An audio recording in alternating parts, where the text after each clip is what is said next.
Good afternoon all of you. और एक और वीडियो लेके आ गया हूँ आप सबके लिए। And Indian economic development class 12th जो हम कर रहे हैं उसमें हम बात कर रहे हैं आज chapter number 5 India's foreign trade part 2।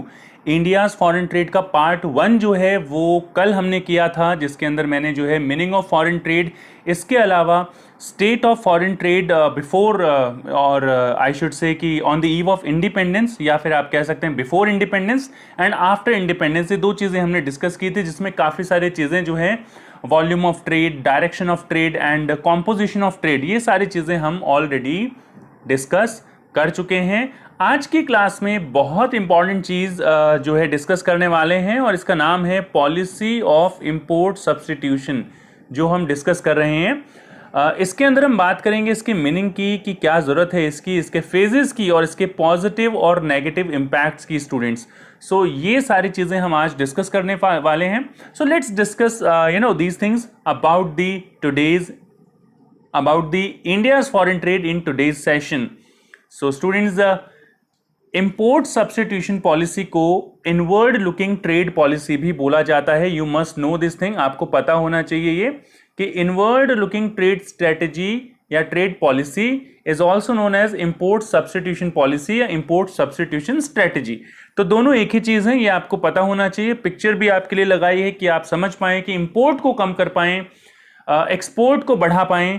तो ये इन्हीं सारी चीज़ों से रिलेटेड है। देखिए क्या स्टेटमेंट जो है, क्या डेफिनेशन यहां पर है meaning of policy of import substitution, क्या मतलब होता है इसका students. So it refers to a situation in which a country substitutes the imported goods with the domestically produced goods. It means that instead of importing the foreign goods from rest of the countries, it's always favorable, and it is it was favorable, or the Indian government wanted to reduce the amount of imported goods at that time, so that the domestically produced goods will their demand will increase, the industries will develop. So because of that particular thing it happened. So import substitution का मतलब बाहर से कोई चीज़ import करने के बजाय आप अपनी डोमेस्टिक टेरिटरी में उसे प्रोड्यूस करें और अपनी इंडस्ट्रीज को बढ़ाएं, अपनी इकोनॉमी को बढ़ाएं। आज के टाइम में, आज के रेफरेंस में आत्मनिर्भर भारत जैसी, मेक इन इंडिया जैसी चीज़ें जो है आ गई हैं, और वो भी कहीं ना कहीं वापस से इंपोर्ट सब्स्टिट्यूशन 1990 या 1991 तक की बात कर रहा हूं मैं यहाँ पर। ये 1991 में न्यू इकोनॉमिक पॉलिसी में ग्लोबलाइजेशन आया, ग्लोबलाइजेशन ने फिर से इस पॉलिसी को रिप्लेस किया, और आज वापस हम 2020 में आज वापस हम उसी पॉइंट पर आ गए हैं। वही बात कह रहे हैं कि इनवर्ड लुकिंग ट्रेड पॉलिसी, हालांकि इसके कुछ अपने फायदे भी हैं और नुकसान भी हैं। So will talk about all these things students. तो यहां पर it is also called as inward looking trade policy import substitution, inward looking trade policy भी कहलाई जाती है। समझ में आ रहा है? कमेंट बॉक्स में यस करके बताते रहिए, चाहे आपसे बोलूं या ना बोलूं, यस करके जरूर बताएं जैसे जैसे पॉइंट क्लियर होता है। सो पॉलिसी ऑफ इंपोर्ट सब्स्टिट्यूशन, से थोड़ा सा इंट्रो दे देते हैं इसका आप लोगों को। India followed the policy of import substitution since independence to 1990। तो यहां तक ये पॉलिसी चली इंडिपेंडेंस से लेके 1990 तक। This policy was adopted by the Indian government in the initial phase of development to achieve two objectives. हम दो objectives अचीव करना चाहते थे। हम पहली चीज चाहते थे to save India's foreign exchange, India के फॉरेन एक्सचेंज को सेव करना चाहते थे। For the import of essential goods, क्योंकि हमारे पास अगर दूसरी कंट्री के एक्सचेंजेस नहीं रहेंगे तो we would not be able to buy, we would not be able to purchase the essential items from rest of the world. तो हमारे पास पैसे नहीं रहेंगे, हम एसेंशियल आइटम्स यानी कि कैपिटल गुड्स नहीं खरीद पाएंगे। तो उसको बचाने के लिए इंपोर्ट सब्स्टिट्यूशन पॉलिसी यानी कि फॉरेन एक्सचेंज, बेसिकली हम उसको सेव करने के लिए इंपोर्ट सब्स्टिट्यूशन पॉलिसी को अप्लाई किया गया। Another point, to achieve self reliance in production, कि बाहर से ना मंगवा के आप खुद प्रोड्यूस कीजिए, अपनी कंट्री में प्रोड्यूस कीजिए। और ये self reliance production of food grain पर है कि बाहर से फूड ग्रेन ना आए। पहले PL 480 के अंडर जो है अमेरिका से हम कंसेशनल रेट पर फूड ग्रेन जो है इंपोर्ट करते थे, वो ना हो। उसके बाद ग्रीन रेवोल्यूशन आया, ग्रीन रेवोल्यूशन के बाद हम सेल्फ रिलायंट बने। आज ऐसी सिचुएशन है कि हम एक्सपोर्ट करते हैं फूड ग्रेन का, जहां पर पहले कभी हम इंपोर्ट किया करते थे। देन फूड ग्रेन का तो जो है यहाँ पर सेल्फ रिलायंस होना ही चाहिए, साथ में प्राइमरी रॉ मटेरियल में भी हम सेल्फ रिलायंट बने, उसके लिए भी हमें दूसरी कंट्रीज पर डिपेंडेंट ना रहना पड़े. Then after we'll talk about need for the policy of import substitution, that why did we need the policy of import substitution, कि इसकी क्या हमें जरूरत थी उस टाइम पर स्टूडेंट्स. तो यहां पर मैंने आपको जो है अभी इससे पहले जो है इसके जो है 2 पॉइंट बताए, ऑब्जेक्टिव्स बताए हैं. यहां पर मैं नीड बता रहा हूं इसकी, कि इसकी नीड क्या थी. तो इसकी नीड थी to reduce the dependence of on foreign countries by developing substitutes of imports. कि यहां पर जो डिपेंडेंस है ऑन फॉरेन कंट्रीज उसको रिड्यूस करें by developing substitutes of imports. हम जो है इंपोर्ट के सब्स्टिट्यूट्स यहां पे खोजने की कोशिश करें और उसके बाद जो है सारी चीजें करें. तो यहां पर जो है to reduce the dependence on foreign countries by developing substitutes of imports. Another point is import substitution reduces the import bill which tackles the problem of shortage of foreign exchange. अब फॉरेन एक्सचेंज की problem जो shortage हुआ करती थी, पहले हमारा import bill इतना भी नहीं था. एक सिचुएशन थी कि हम 10 दिन का इंपोर्ट बिल जो है वो भी नहीं था, और आज की सिचुएशन बिल्कुल अलग है. सो फॉरेन एक्सचेंजेस को सेव करना, वो शॉर्टेज ना आए, ये इसका this is the another need for the policy of import substitution. Another point is import substitution promotes the domestic industrial development. जब आप बाहर से कोई गुड्स एंड सर्विसेज नहीं मंगवाएंगे, अगर आप खुद ही प्रोड्यूस करेंगे within your own country, then definitely जो आपका इंडस्ट्रियल डेवलपमेंट है दैट विल डेफिनेटली इंप्रूव और increase. Another point, students, problem of unemployment can be reduced by growing domestic industrial development. Now, this is also a very important thing कि अगर हम inward looking trade policy की बात करें, अगर हम import substitution की बात करें, so if we are producing all like the necessary goods in our own country, so industries will grow, and when industries will grow, they will require more machinery, more manpower, and it will open new avenues of the employment for the people, for the population of a country. तो लोगों के लिए नए नए avenues जो है वो open हो जाएंगे, न्यू एरिनाज जो है वो ओपन हो जाएंगे because of rising industrial development, और उसकी वजह से अनएम्प्लॉयमेंट की प्रॉब्लम को भी हम सॉर्ट आउट कर सकते हैं. आई होप स्टूडेंट्स ये चीजें आपके समझ में आई होंगी. समझ में आ रही हैं कमेंट बॉक्स में कमेंट करके जरूर बताएं. अगर आपका कोई फीडबैक है वो भी जरूर दें कि हम किस तरीके से ये क्वालिटी जो है इंप्रूव कर सकते हैं. अगर मैं बात करूं इंपोर्ट सब्स्टिट्यूशन पॉलिसी की, तो ये 3 फेजेस में इंडिया में आई. पहला फेज जिसमें हमने क्या कहा कि import substitution in the form of domestic production of the consumer goods, कि कंज्यूमर गुड्स का इंपोर्ट सब्स्टिट्यूशन हो, जो बहुत मतलब आसान नहीं होता, but as compare to capital goods थोड़ा सा आसान होता है. तो कंज्यूमर गुड्स का जो है फर्स्ट फेज में जो है इंपोर्ट सब्स्टिट्यूशन हो. इट मींस कि हम जो है कंज्यूमर गुड्स जो बाहर से इंपोर्ट करते हैं, वो consumer goods we produce ourselves in our own country by our own industry. Second phase में बात करते हैं shift from domestic production of consumer goods to domestic production of capital goods. अब यहां पर यह है कि domestic production of consumer goods से हम domestic production of capital goods पर पहुंचे. यानी कि पहला जो फेज था वो कंज्यूमर गुड्स के रिगार्डिंग था. अब कंज्यूमर गुड्स में अगर आपने सेल्फ सफिशिएंसी अटेन कर ली, तो अब जो है आप कंज्यूमर गुड्स के प्रोडक्शन को अचीव कर चुके हैं, तो आप कैपिटल गुड्स पे आ जाइए, जैसे मशीनरी वगैरह, व्हीकल्स वगैरह, इन सारी चीजों पर जो है आप फोकस कीजिए, सो दैट आपको कैपिटल गुड्स के लिए दूसरी कंट्रीज पे डिपेंडेंट ना रहना पड़े. तो shift from domestic production of consumer goods से आप शिफ्ट हो जाइए कैपिटल गुड्स पे.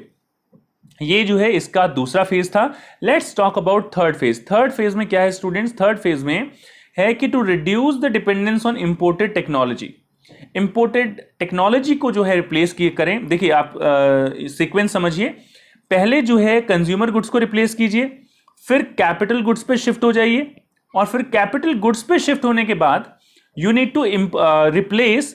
To reduce the dependence on imported technology and encouraging the use of indigenous technology. मतलब हमारी जो डोमेस्टिक टेक्नोलॉजी है उसके ऊपर, उसको सबसे पहले तो इंप्रूव करना और उसके ऊपर डिपेंड करना, rather than depending on other policies. So ये चीज जो है आप कर सकते हैं यहां पर, और ये तीसरा फेज था और काफी हद तक हमने इसे अचीव भी किया। हालांकि इसके अपने मेरिट्स और डीमेरिट्स हैं, वो हम इस चैप्टर के एंड में डिस्कस करेंगे। तो अगर आपको तीनों फेजेस समझ में आ गए हैं स्टूडेंट्स, पहले आप कंज्यूमर गुड्स को प्रोड्यूस कीजिए, उसका इंपोर्ट सब्स्टिट्यूशन ढूंढिए, फिर कैपिटल गुड्स का, और उसके बाद में जो इंपोर्टेड टेक्नोलॉजी है उसके बजाय जो है डोमेस्टिक टेक्नोलॉजी, इंडिजिनस टेक्नोलॉजी जो है आप यूज करें। लेट्स टॉक अबाउट कि इंपोर्ट सब्स्टिट्यूशन में किस तरीके की प्रोटेक्शन जो है दी गई इंडस्ट्रीज को। यहां पर whenever we talk about import substitution, तो यहां पर काफी सारी रिस्ट्रिक्शंस जो हैं गवर्नमेंट के थ्रू क्रिएट की गई, सो दैट जो डोमेस्टिक इंडस्ट्रीज हैं वो ग्रो कर पाए। तो पहली चीज जो गवर्नमेंट ने फॉलो की इंपोर्ट सब्स्टिट्यूशन को बढ़ाने के लिए और डोमेस्टिक गुड्स को ज्यादा एक्सपेंड करने के लिए, उनका मार्केट एक्सपेंड करने के लिए, उनके डिमांड को बढ़ाने के लिए गवर्नमेंट ने क्या किया, दो चीजें की। पहली चीज बाय इंक्रीजिंग टैरिफ्स यानी कि ड्यूटी ऑन इंपोर्ट्स, की इंपोर्ट्स पर ड्यूटी बढ़ा दीजिए, इंपोर्ट ड्यूटी बढ़ा दीजिए यानी कि टैक्स बढ़ा दीजिए। Increase in tariff makes the imported goods costly, जो बाहर से जो गुड्स आते हैं वो महंगे हो जाते हैं। As government charges duty on such goods, government इस तरीके के गुड्स पर ड्यूटी चार्ज करती है, टैक्स चार्ज करती है। It makes the imported goods expensive which reduces the demand for foreign goods। अब जब बाहर के गुड्स पर टैक्स लगेगा तो बाहर के गुड्स की डिमांड आप कम करेंगे, और उसके बजाय you would like to consume, purchase और बाय डोमेस्टिकली प्रोड्यूस्ड गुड्स। तो डिमांड फॉर डोमेस्टिक प्रोडक्ट्स जो है वो बढ़ जाएगी, जबकि इंपोर्टेड गुड्स की डिमांड कम हो जाएगी, क्योंकि टैक्सेस गवर्नमेंट लगा रही है। आप बाहर से कोई चीज परचेज करके लाएंगे, उसके ऊपर आपको टैक्स ज्यादा देना पड़ेगा, महंगी पड़ेगी। इट्स बेटर कि यूज द डोमेस्टिक गुड्स।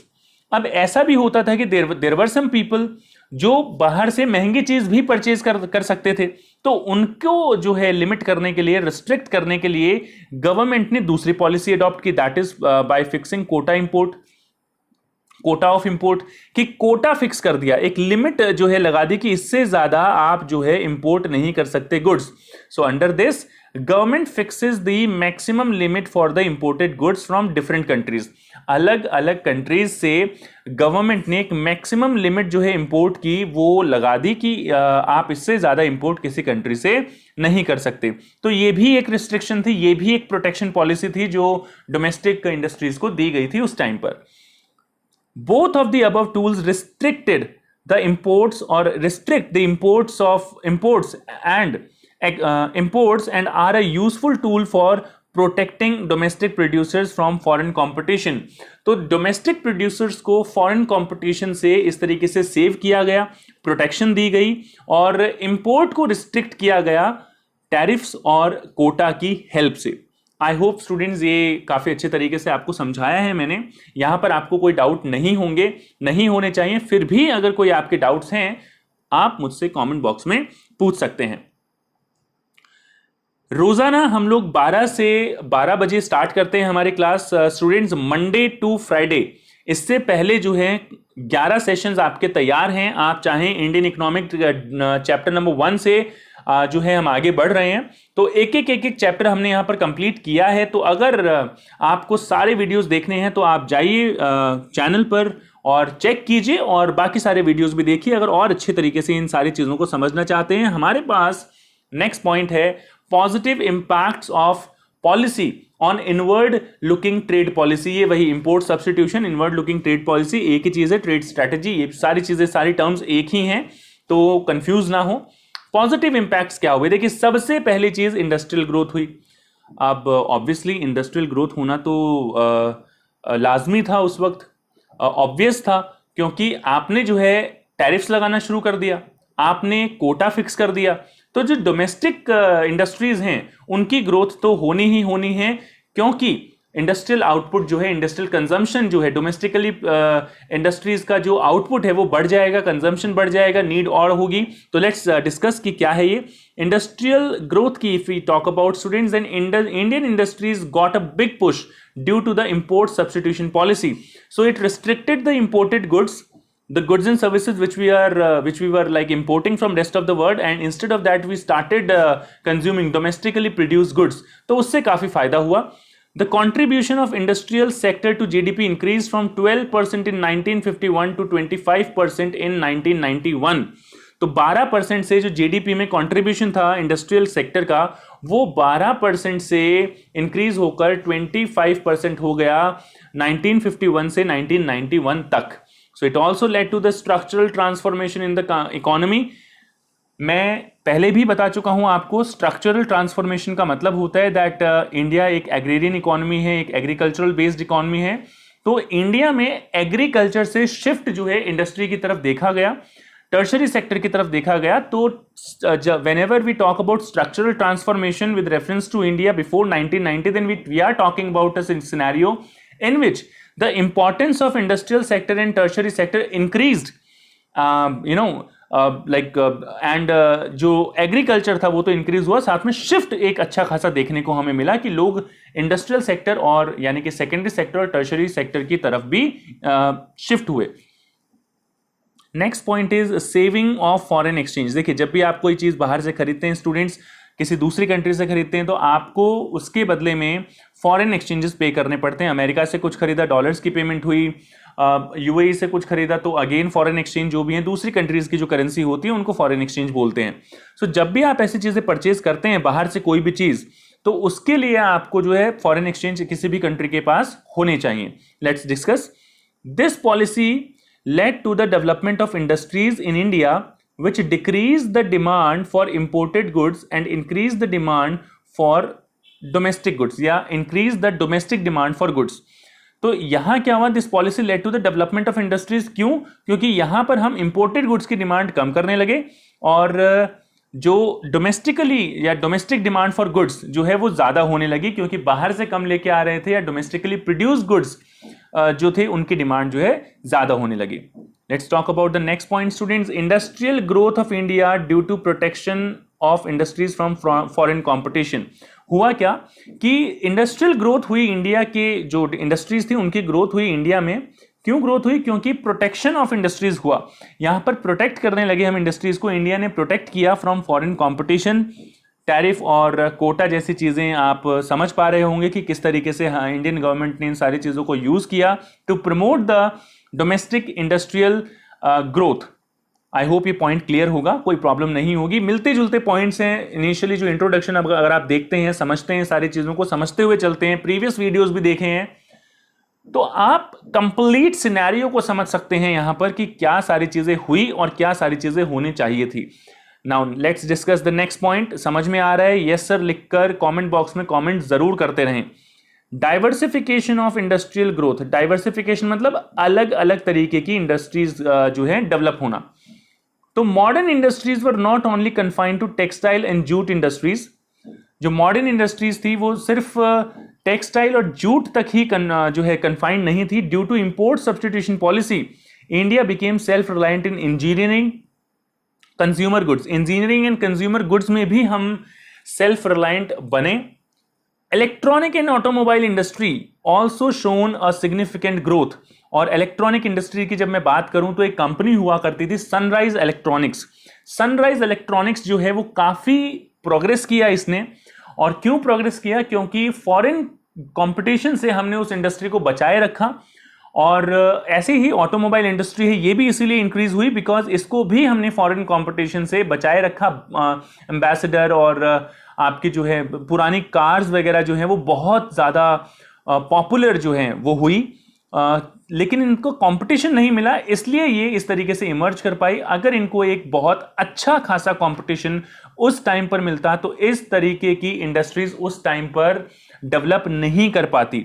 और आप देख भी रहे होंगे कि डेवलप नहीं कर पा रही हैं. सैमसंग के टीवी वगैरह आने के बाद जो है आपके शाओमी वगैरह की टीवी आने के बाद, रियलमी के टीवीज आने के बाद, वन प्लस, मोटोरोला, अलग अलग कंपनीज, पैनासोनिक, ये सारी बाहर की कंट्रीज हैं. इनके आने के बाद इंडिया में जो टीवीज बिकते थे यानी ओनिडा, बीपीएल, वीडियोकॉन, अगर आपने इनके बारे में सुना है तो इनकी डिमांड जो है ये कहीं वैनिश हो गए हैं. आपको ओनिडा वगैरह, वीडियोकॉन तो फिर भी कहीं कहीं देखने को मिल जाएंगे. Otherwise these products have these basically brands have vanished from the Indian market. So diversification उस टाइम पे जरूर मिला हमें इंपोर्ट सब्स्टिट्यूशन पॉलिसी के लिए, पॉलिसी की वजह से. Creation of new employment opportunities हुआ, नई नई एम्प्लॉयमेंट अपॉर्चुनिटीज हम लोग क्रिएट करने में जो है सक्सेसफुल हो पाए। इंडस्ट्रीज बढ़ी तो एम्प्लॉयमेंट भी बढ़ी। Protection to SSI created new self employment opportunities with a small amount of investment. Small amount of investment से यहां पर एसएसआई की बात कर रहे हैं हम कि स्मॉल स्केल इंडस्ट्रीज का भी एक्सपेंशन हुआ, because India started making optimum use of available resources. जो भी रिसोर्सेज हमारे पास थे उनका हम ऑप्टिमम यूज करने लगे, और उनका यूज करने से क्या हुआ स्टूडेंट्स, हमारे पास एम्प्लॉयमेंट अपॉर्चुनिटीज बढ़ने लगी। क्योंकि कोई भी पर्सन जो है एक छोटे से अमाउंट से with a small amount of investment इस तरीके के ऑपरेशन कर सकता है, इस तरीके के जो है एम्प्लॉयमेंट प्रोवाइड करवा सकता है खुद को और औरों को भी। ये सारे पॉइंट्स अगर हमने जो पढ़े स्टूडेंट्स, ये थे positive impacts of policy of inward looking trade strategy. हम बात करेंगे नेगेटिव पॉइंट्स की, negative impacts of inward looking trade strategy की right now. So protection led to, जो प्रोटेक्शन हमने दी led to growth of inefficient public monopolies. काफी inefficient monopolies जो है, पब्लिक मोनोपोलीज जो है वो क्रिएट हुई। कैसे कि हम सिर्फ एक दो इंडस्ट्रीज पे डिपेंडेंट थे, यानी कि सिर्फ public sector, government sector industries पे डिपेंडेंट थे। यानी कि telecommunication was a public monopoly till 1990 तक। एमटीएनएल, बीएसएनएल जैसी चीजें एक ही कंपनी जो है पब्लिक अंडरटेकिंग थी, और people had to wait for a long time to get a telephone connection. आप देखिए कितनी इनएफिशिएंट थी वो, कि 6-6 महीने, 1-1 साल तक वेट करना पड़ता था टेलीफोन के कनेक्शन के लिए। Now these facilities are just a call away. आप कॉल कीजिए, आपके घर पे जो है लोग आएंगे। क्यों आए? क्योंकि आप कंपटीशन हुआ, कंपटीशन को बढ़ावा दिया, नई नई कंपनीज आई, प्राइवेट एंटरप्रेन्योर्स आए, लेकिन प्रोटेक्शन दिया गया था उस वक्त, तो प्रोटेक्शन की वजह से इंडस्ट्रीज इतनी ग्रो नहीं कर पाई। Lack of competition led to lack of modernisation. अब कंपटीशन नहीं होगा तो मॉडर्नाइजेशन नहीं होगा। The policy of protection was made to grow the Indian industries and to make themself a strong competitor of foreign goods. जो protection की policy दी गई थी वो इसलिए दी गई थी कि ये ग्रो करें और एक अपने आप को एक स्ट्रॉन्ग कॉम्पिटिटर बनाए फॉरेन गुड्स का, बट ऐसा नहीं हुआ। ऑन द कॉन्ट्रेरी क्या हुआ? Producers did not make any sincere efforts to improve the quality of their products। कि producers ने अपने प्रोडक्ट्स की क्वालिटी को इंप्रूव करने के लिए कोई सिंसियर एफर्ट्स नहीं किए कि वो इंटरनेशनल क्वालिटी को मैच कर पाए। The Indian consumers were forced to purchase whatever is produced by them. तो वो जो प्रोड्यूस करते थे इंडियन कंज्यूमर्स को वही खरीदना पड़ता था। Example, after economic reforms people rejected fiat and ambassador cars after experiencing the foreign cars. जो नए नए एक्सपीरियंस उन्हें फॉरेन कार्स से मिल रहे थे, उनको एक्सपीरियंस करने के बाद उन्होंने रिजेक्ट कर दिया। आज देखते हैं फिएट और एम्बेसडर आपको कहीं पर भी नहीं मिलती, जबकि बिफोर इंडिपेंडेंस इंडिया में बहुत पॉपुलर थी। तो लैक ऑफ कंपटीशन की वजह से मॉडर्नाइजेशन भी नहीं हो पाया। आई होप पॉइंट आपके समझ में आया होगा। कमेंट करके मुझे जरूर बताते रहें स्टूडेंट्स।